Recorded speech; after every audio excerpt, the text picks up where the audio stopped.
Hello and welcome to another episode of Something Rhymes with Purple with me, Susie Dent, and my co-host, Gyles Brandreth.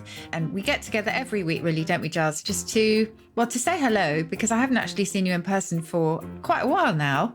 I will now in our live shows coming up quite soon, but also just to discuss our absolute favourite subject, which of course is words and language with our fantastic followers, the Purple people. But you're in my head all the time. You may not be. Is that a bad thing? No, it's a good thing. Well, I've got into the habit of waking up at about 4 a.m. It's so annoying. Between 4 and 5 a.m, I wake up and I'm awake for about an hour. And I've decided, instead of lying there worrying, I'm going to think about you. So I have a kind of conversation with you. And last night I came up with this riddle, which I thought I would try out on you. This is, I say last night, early this morning. And this is the question. This is for you, Susie Dent. What were 3 nouns, 2 verbs, and an adjective doing in court? 3 nouns. 3 nouns. Are the numbers relevant? No. What were 3 nouns, 2 verbs, and an adjective doing in court? This is what I'm thinking about at 2 a.m. I'm thinking, how can I amuse Discussing Susie? their sentence? They're waiting to be sentenced. Yes.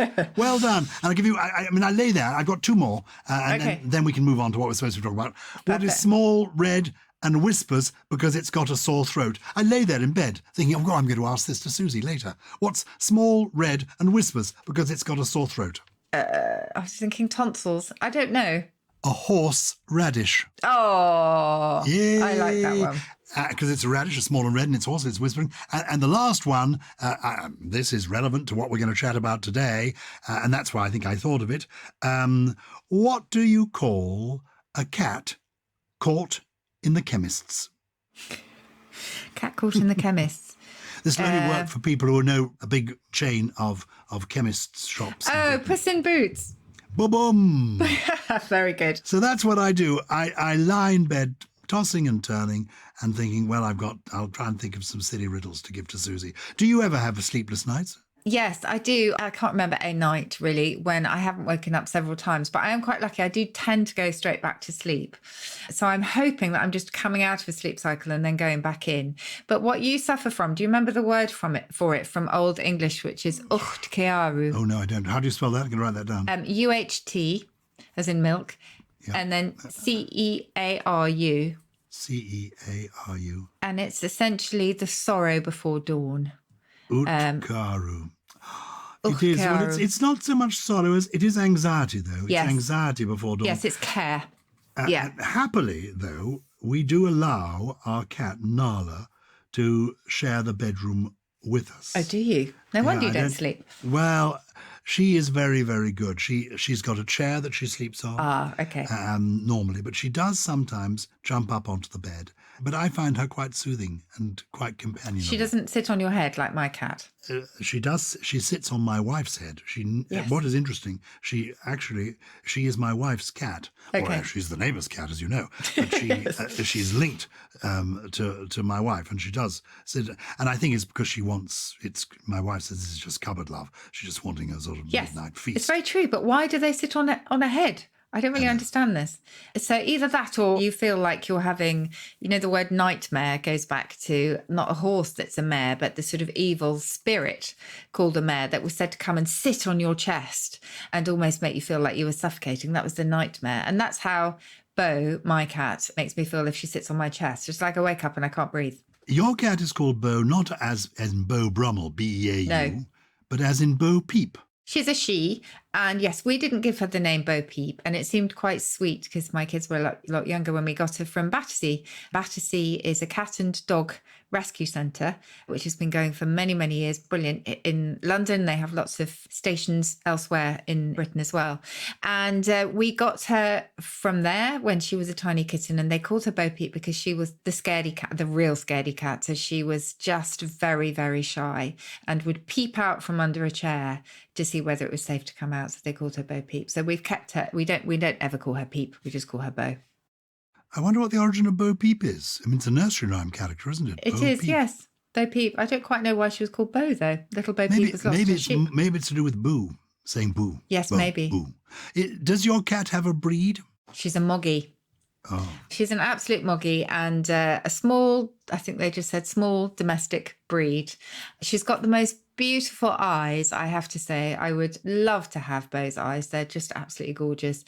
And we'll get on to the etymology of moggy later, actually. But I should just say that it's very interesting. When you look at dog breeds, there's always a story to them. So we've talked about them before, that a poodle goes back to the German Pudelhund, a splash hound because they love water, a terrier loves digging up the earth, and it goes back to terra, meaning earth in Latin, and terre in French. So quite often dog breeds have really lovely etymologies. Cats, not so much, unfortunately. They tend to be named mostly after places. They're the Bengal, the Abyssinian, the Persian, the Siamese, etc. So we thought we wouldn't focus on those today because most of them are, as I say, fairly self-explanatory. though I have to tell you, I'm sorry I'm not focusing on them because I've done a lot of research. Oh, and no, it tell doesn't us, matter. tell us. No, what I will share with you, and maybe we'll come back to this another day, is I have a son-in-law who is a vet. Oh, yes. And I said to him, what are the most popular breeds of cat in the UK? And he said he reckoned the most popular breeds in the UK are probably first the British Shorthair, then the Bengal, believe it or not, then the Siamese, and then in fourth place, the Maine Coon, which is what our cat, Nala, is a Maine Coon. Ah, okay. Then Persian, then a kind of breed that I hadn't really heard of called a ragdoll. Yes, ragdoll. Rachel Riley used to have a ragdoll one as well. The ragdolls, I think, were so named because they're incredibly docile. So they have an unusually docile temperament, as though they are just a doll that just sort of hangs there in your arms. So I think that's where it comes from originally. So not recorded until 1970, the ragdoll. Well, take us into the world of cats. Where are we going to begin? Where do you want to begin? Well, we could start with the word cat itself, if you like. Please. Because you will find catus, Cattus, in Latin and in some Roman texts, but it's generally thought to be an Egyptian word because it's in Egypt that cats were first domesticated. But it's a little bit like dog. We've got a slightly clearer view of its journey. But if you remember dog, and we often mention this, one of the most mysterious etymologies, given its everyday use in English, we just don't know where dog came from. And it's not too dissimilar for cat, because what the Romans normally called a cat was Feles, F-E-L-E-S. And that meant she who bears young. Oh, I thought it meant faithful or happy. No, Felix. But that's I thought it meant Fides. happy. Or Fides. And Felix is happy and Fides is faithful. Yes. So that's why dogs are called Fido, as in faithful. Yes. And cats are called Felix, or have been, Happy. as in happy. But that Yes. doesn't relate to feline. No, so the feline, as I say, does go back to Latin, and feline doesn't appear in English until the late 17th century. And most modern European languages have words that are linked to the Feles, that Roman word. And it's interesting, I was reading this in the dictionary actually, that feline is generally linked with positive words, isn't it? She has feline eyes, for example, or feline grace, whereas catty is something you definitely don't want to be. That is just spiteful, resentful, and, not nice at all. So it's interesting that they've gone in two different ways when it comes to context. Well, I suppose the origin of catty is because certain cats, when they're fight in a quite unpleasant way. Oh, gosh, and the noise. The screeching. How long has the word catty been around? Would Jane Austen have known the word catty? 19th century. Oh, so she might have done. Yes, possibly. And then, cat features in so many colourful English expressions, so we can talk about those. But I did say I would mention the etymology of moggy. Please. And moggy being a non-pedigree cat. So Beau is, as I say, a short hair moggy. And it's simply a variety of Maggie, which in turn, of course, goes back to Margaret. Now, if you remember, we have always loved choosing people's names, particularly when it comes to animals and birds. Robin Redbreast, for example. And if you remember, the magpie was also named after Margaret. It was Maggotty Pie originally, nothing to do with maggots and everything to do with Mago, which was another nickname for Margaret. So we simply attached that to Mog and Moggy. It's nothing to do with mongrel, which is a non-pedigree dog. Because that's based on mingled. It's a sibling of mingled, but of course a mongrel is a mixed breed. Very good. I think we've touched on this before. Pussy. As in puss, pussycat. Why is a cat a pussy? Well, it's probably imitating the hissing sound. So if you're trying to get a cat's attention, you might go pss, pss, pss, pss, or the noise of the cat hissing itself might sound a bit like pss, pss, pss, pss, pss. So it's a similar sound that you will find in the sort of nickname for a cat in so many different languages across the world. It's quite interesting, that sort of replication of the ps. But it was also used as a term of endearment for a girl or a woman, and then childishly to anything soft and furry, which obviously is where the slang sense crept in. And to play pussy in World War II RAF slang was to take advantage of cloud cover. So to jump from cloud to cloud, either to chase an enemy aircraft or to avoid being recognised yourself. So, yeah, that's the sort of the pussy thing. As I say, term of endearment, but as so many terms of endearment have been, they are often applied to female genitals. Yes. There's a terrible joke, which I don't think I dare tell you, but it involves somebody who is making his last wish. This is a really dreadful joke. Anyway, Okay. no, I won't even tell you. I'll just give you the payoff line. He's been captured and he's been strung up and he's been told he can have one last wish. And this beautiful creature turns up and he says, no, you said the wrong thing. I said posse. Anyway, that's by the by. He was looking for a rescue posse and not for not the what other they thing. sent. Anyway. Just while we're on the pudenda, I should just say that there is one rival theory which goes, it's either the soft and furry thing, but it could also be from an Old Norse word. Some linguists think puss meaning a pocket or a pouch.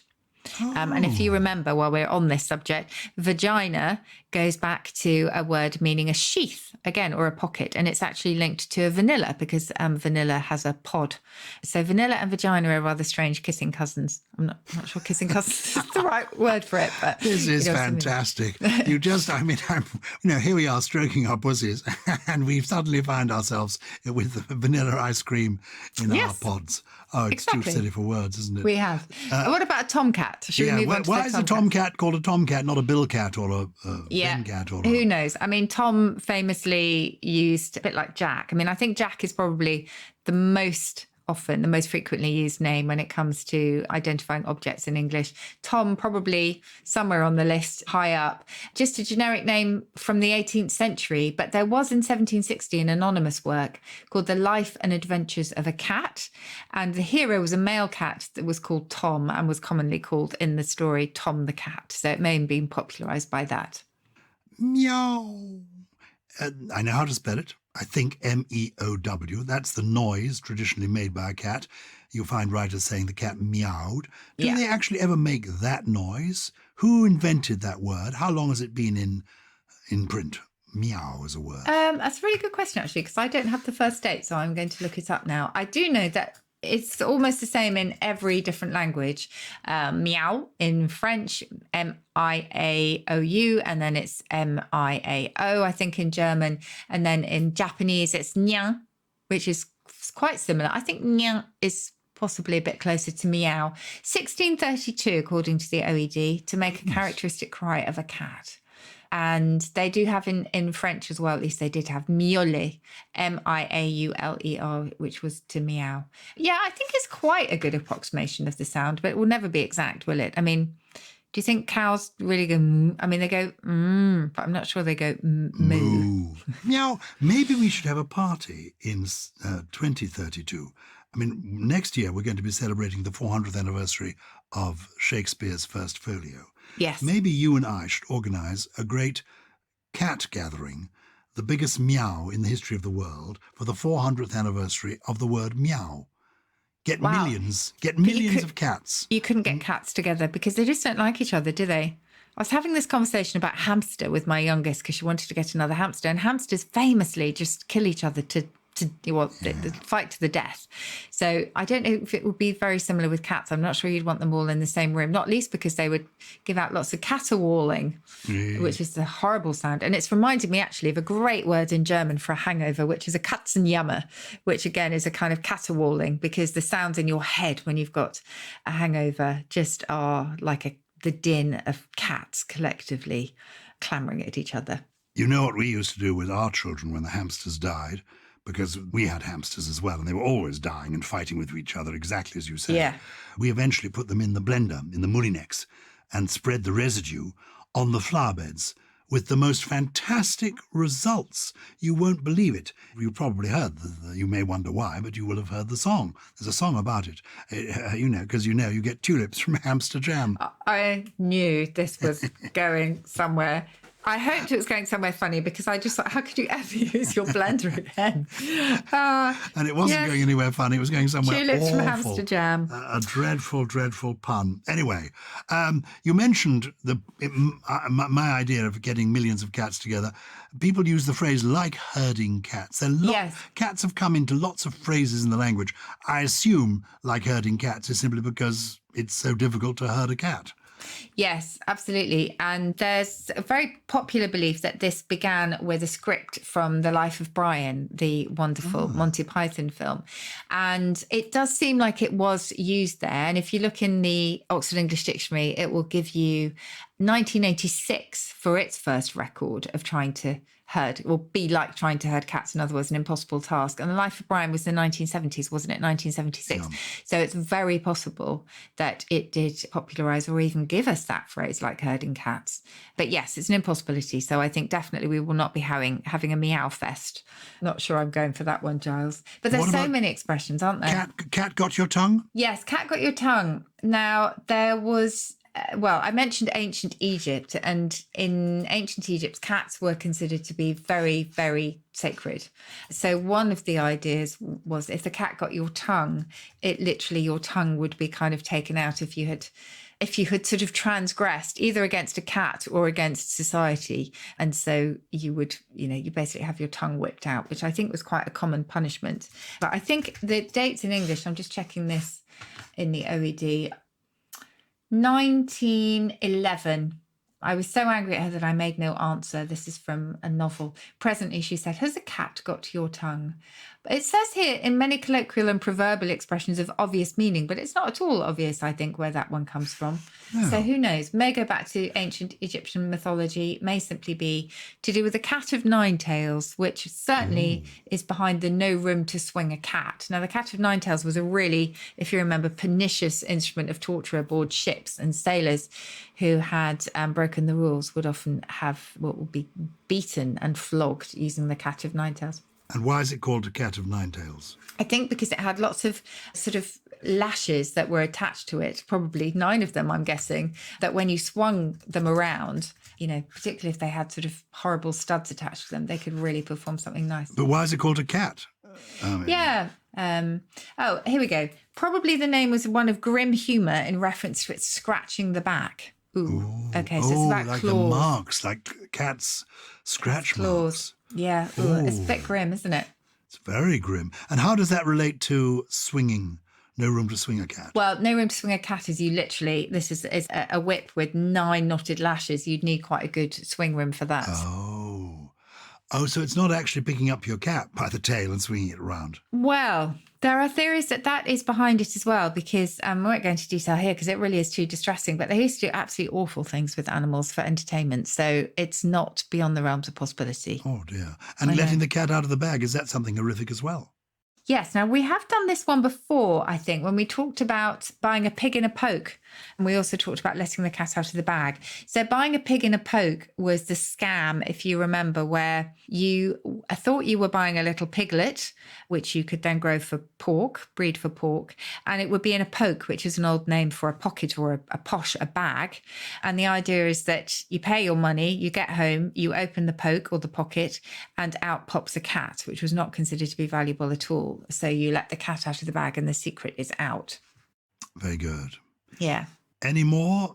A Cat in a Hot Tin Roof? I mean, that's the title of a play, I know.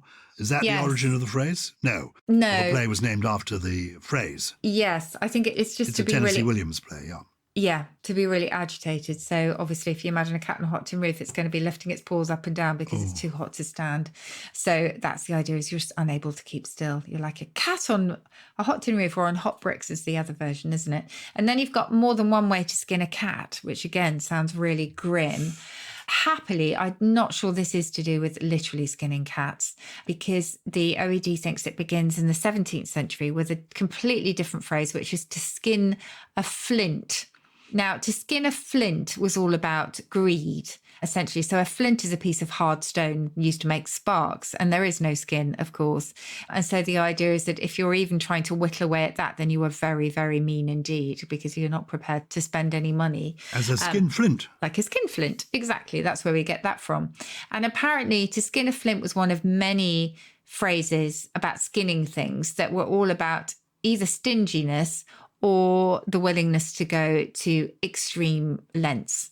So there were lots of them, I think, and definitely not just cats. I'm just trying to think if I can give you skin a louse, skin a flea, and finally to skin a cat. But it underwent a bit of a change there as well, because it was, you'd say, oh, he's someone who would skin a cat, again, meaning that he's very greedy, not greedy, but very stingy. But then it sort of changed to the expression that we know today. There is more than one way to skin a cat, meaning there's more than one way of achieving your aim. Why do cats have 9 lives? Well, I mentioned that cats being worshipped in ancient Egypt. They were highly revered. They were praised for being magical. And that's probably why they were thought to have 9 lives, because they had some sort of special supernatural power that enabled them to evade danger. And lots of different traditions really revolving around cats. So farmers would often leave offerings for cats to ensure a good harvest. The Chinese apparently still believe, I don't know, we might have some purple people in China or who are Chinese that believe cats protect their crops, presumably from being eaten by rats and mice. But again, they're good omens. We talk about a black cat crossing our path as being very lucky. So lots and lots of different associations with luck and with charm. And so, you know, perhaps they did have magical powers that would enable them to escape more often than other animals. And then you have to also remember that the number 9, particularly in Greek mythology, has also got magical significance. It starts with the 9 muses, the goddesses in Greek mythology who, you know, inspired musicians and dancers and authors. So 9, a special number, certainly in mythology and tradition. One of my favourite poems about cats is Gus the Theatre Cat by T.S. Eliot. Oh, yeah. It's one of his collection in Old Possum's Book of Practical Cats. And a film was made of the famous Andrew Lloyd Webber musical, Cats, that was deemed to be very unsuccessful and people mocked the film. I went and saw it and I really enjoyed it. And in the film, Sir Ian McKellen performs Gus the Theatre Cat. And it is 10 minutes of bravura theatricality. I just recommend people, you don't need to enjoy the rest of the film, just go to see Ian McKellen being Gus the Theatre Cat. Oh, and it's got your friend Judi Dench in it as well, hasn't it? I have to say, I've not seen it. Well, a lot of people haven't seen it. Judi Dench, indeed hasn't seen it. And I said to her, you should go to see this film. A, you're amusing in it, and B, your friend, Ian McKellen, is brilliant in it.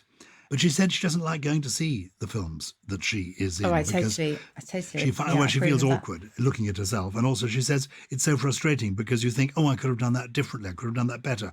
She prefers being on stage where she knows, well, there will be another night. I can perhaps do it better tomorrow. Yeah. Whereas on film, it's there. Who's been in touch this week, Susie? Well, our first email, and I have to say it's one of many for which, we are really, again, very appreciative. And we do read all of them, even if we can't quite get to all of them on the podcast. But this is from Daniel Sturman. Dear Susie and Gyles, a recent U.S. Supreme Court opinion used the term mare's nest to refer to something undesirably tangled or complicated. A legal podcast that I listened to was fascinated by that phrase and took a side journey to discuss its origins. Since I know that one of the hosts of that podcast listens to your podcast, I think she would be tickled pink to hear from an expert in the field. What is the history of the term mare's nest, and how has it changed over the years? Thanks for a wonderful podcast. Daniel Sturman, Jerusalem, Israel. Thank you, Daniel. Amazing. Mare's nest. I know the phrase, and I think what it means, something very complicated, fraught with complexity. But I've no idea what the origin is.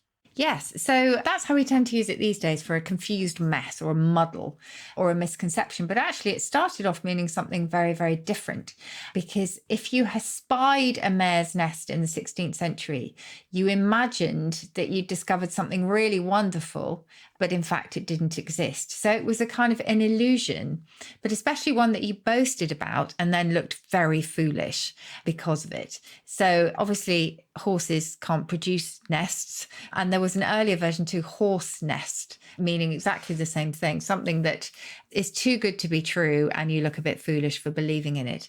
And it wasn't until almost 3 centuries later that it came to mean, because a nest, I suppose, we associate with things that are just sort of full of miscellaneous bits and bobs, we came to confuse it with a muddle, or associate it with a muddle or a confused mess. Lucy Dakin has been in touch. Dear Susie and Gyles, I have recently discovered your podcast and have rapidly become somewhat addicted. A Brit who lives in Brisbane, Australia, I listen mostly whilst walking our dog. I have a question about the word cute. My 12-year-old daughter uses this word very frequently, mostly when talking about our dog, and I wondered about the origin. I noticed the word used in the novel Mill on the Floss, written as cute with an apostrophe. I wondered if it was related to the word acute. Best wishes, Lucy Dakin. How interesting. Well, the answer is yes, it is. Oh. She's absolutely right. And it's not, really, this is not a couple that you would put together. And it's a sort of process that's called aphesis, aphesis, which is the kind of gradual unintentional loss of a short vowel at the beginning of a word. So if you think of squire for esquire, for example, that's an example of aphesis. And so it is with cute and acute. But the first meaning of cute was acute, to be clever, to be keen-witted and sharp, to have a cute mind, if you like. That was in the 18th century. And then a century later, particularly in schoolboy slang, it was used of things that were attractive or pretty or charming, because of course quick-wittedness is a positive attribute.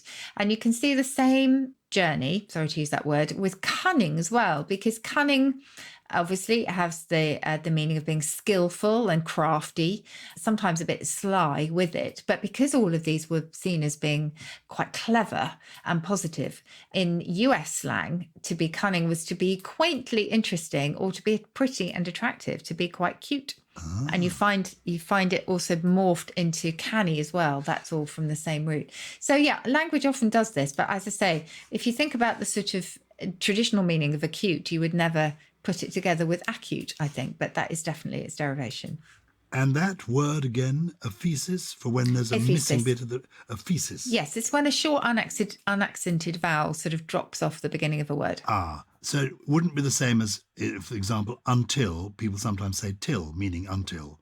Oh, till yeah. we meet again, until we meet again. What yes, is that? Is that that's more of an different? abbreviation, really. Fine. Yes, it's more to do with very short vowels. Very good. And I learned something interesting the other day. I've been misspelling violoncello all my life. I knew that cello, I thought that cello was short for violoncello. It turns out it's short for violoncello. So it's VIOLONCHCELLO. But that again is an abbreviation, not an aphesis. No, that's a diminutive, isn't it, of violone, the little violone, violoncello. Yes. Violoncello. Lovely. I wish I could speak Italian. I wish you make it sound as if it's going to be a lovely pasta dish we're going to do tonight. Can we meet together? Let us have a little violoncello. Violoncello with a little, or maybe a wine, a lovely, slightly green wine on a sun-kissed hill in Lombardy. Do you not miss that? That's a conversation for another day. You miss the sort of the whole etiquette. I miss the idea of, but I don't miss the reality of it. No. And I don't mind never falling asleep in front of the television. No, I'm with you on that one. If people have got letters they want to send, queries they'd like answered, the address is simply purple@somethingelse.com. So do please be in touch with us. Susie, do we know how many words there are in the world? You come up with a trio, 3 new words every week. Is it a bottomless pit? How many words in the English language are there overall, do you think? It's an impossible question, really, because I think we've talked about this before, because how do you sort of describe a word? So if you took, for example, run, do you include runs, ran, running? Yeah. So it is a bottomless pit from that point of view. But if you look at sort of dictionaries, you will find usually about 500,000 head words, if you like. So that's kind of where, but a lot of those would be obsolete. And It says that the second edition of the 20-volume OED contains full entries for just over 171,000. But honestly, there are far more than that. I mean, you might have 1 million distinct words if you do count all of those inflections and things. Good. 1 million words, of which you seem to know every single one. None. And you know all of them. I know some of them. I don't know all of them. You know a I million absolutely words. don't. I knew I'd honestly learn a different word every single day. Well, you're going to teach us 3 words now, and let's see if we can remember them in a week's time. Okay. What are the 3 words? I think they're just sort of quite, I don't know if they're quite useful, but they're just quite quaint. So the first one is, particularly in hot weather, if you find yourself changing your shirt quite often and just sort of, you want to just say, look, do you know what? I've just run out of shirts. You can call yourself lack linen. I'm a bit lack linen. Shakespeare used it, wanting shirt, lack linen. I just quite like that one. It's just a bit silly. Also, you will have heard of a rake hell. So a rake hell is somebody who's so dissolute that they would literally sort of rake the floor of hell for whatever they could get. And I just discovered that there's an adjective for someone who is a bit wild, hence the town red, which is rake helly. Gosh. I just like the idea of being rake helly. Is that, they're pretty dissolute, are they? Somebody's Very rake dissolute. helly. Yes. Very dissolute. Very dissolute indeed. An excess of the violoncello, and you end up rake helly. Okay. Rake helly. The third one is sluggardise. So a sluggard is somebody who is Lazy. lazy, exactly. But to sluggardise is rarer, and that's a verb meaning to make lazy. So I just like the idea of saying, too much scrolling through Instagram can sluggardise you no end. Because it does. It just induces that kind of torpor, doesn't it? Where you just literally can't be bothered to do anything. So I quite like that word. I don't want to get into a sluggardizing state. No. But no, that's why I've got to avoid the life of a rake hell. A rake. Because you lose your shirt that way and you Yes. end up lack linen. Very good. I love sluggardize. Well, nice. we've been talking about cats, and I've already recommended one poem by T.S. Eliot, Gus the Theatre Cat, too long to read here. But I have got another one. My favourite cat poem, I think this is. It's a lovely poem by Eleanor Fargen, who lived from the 1880s to the 1960s and wrote some wonderful children's stories and some beautiful poetry, of which this is perhaps my favourite. It's called Cats Sleep Anywhere. Cats sleep anywhere. Any table, any chair. Top of piano, window ledge, in the middle, on the edge, open drawer, empty shoe, anybody's lap will do. Fitted in a cardboard box, in the cupboard with your frocks, anywhere. They don't care. Cats sleep anywhere. So they do, including on my head. They do, don't they? They're marvellous. Where we would love we be Nala. We without- love Bo. We do. Yes. We just love the cats, And we essentially. love the Purple People so much that for the summer, we've got this amazing 20% off offer on our merchandise. All the stock in our online store. You just go to the link in the episode description, and we've got T-shirts, mugs, totes available while stocks last. Absolutely. And thank you for listening to the show. And if you do love it, please keep following us. Please recommend us to your friends. And if you would like to follow us on our new social media channels, you can find us on @SomethingRhymes on Twitter and Facebook, or @SomethingRhymesWith on Instagram. And do consider joining the Purple Plus Club if you would like, for some bonus episodes on words and language. Thank you for listening. Something Rhymes with Purple is a Something Else production, produced by Lawrence Bassett and Harriet Wells, with additional production from Chris Skinner, Jen Mystery, Jay Beale, Josh, and... Oh, the sluggardizer himself. oh my goodness, it's Gully.